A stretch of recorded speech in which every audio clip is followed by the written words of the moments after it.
county?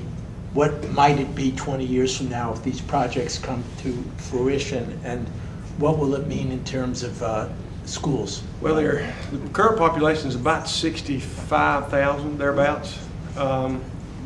Chatham Park, when it's built out, they're saying 40 to 50,000 people. I think they're saying 20,000 residents. There's 20,000 dwelling units, and it depends on how you calculate that. 2.5 people per resident, dwelling unit. So probably 40 to 50,000 people. Again, keep in mind that's a 40 or 50 year project, probably 30-year project anyway. No one really knows how fast it'll go. But what will happen with the mega site, I don't know. We're finding in research that the employment for automobile manufacturing facility, it's not uncommon for assemblers to drive 60, 70 miles.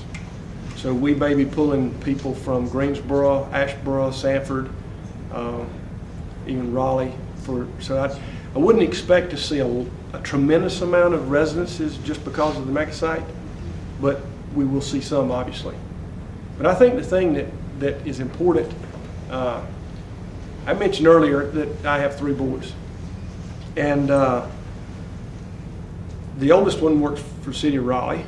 He's a firefighter. The middle one works for me, but he lives in Raleigh, and he went to school at State, and he didn't want to leave Raleigh.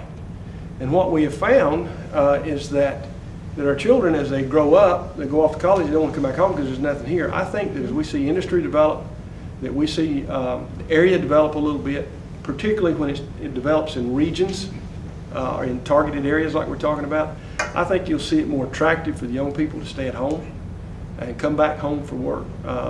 You may go get an education as an engineer and come back and work for an automobile manufacturing facility. You just never know.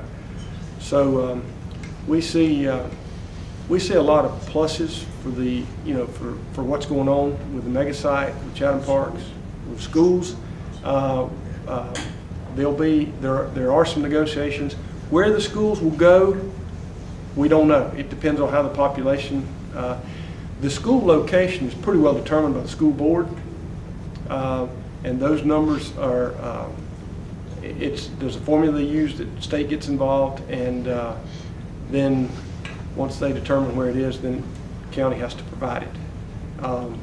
So it's collaboration between the county board of commissioners and the board of education, but they pretty well determine what they need based on their student numbers and keeping the schools at optimum performance. They got a certain threshold that they have to meet in order.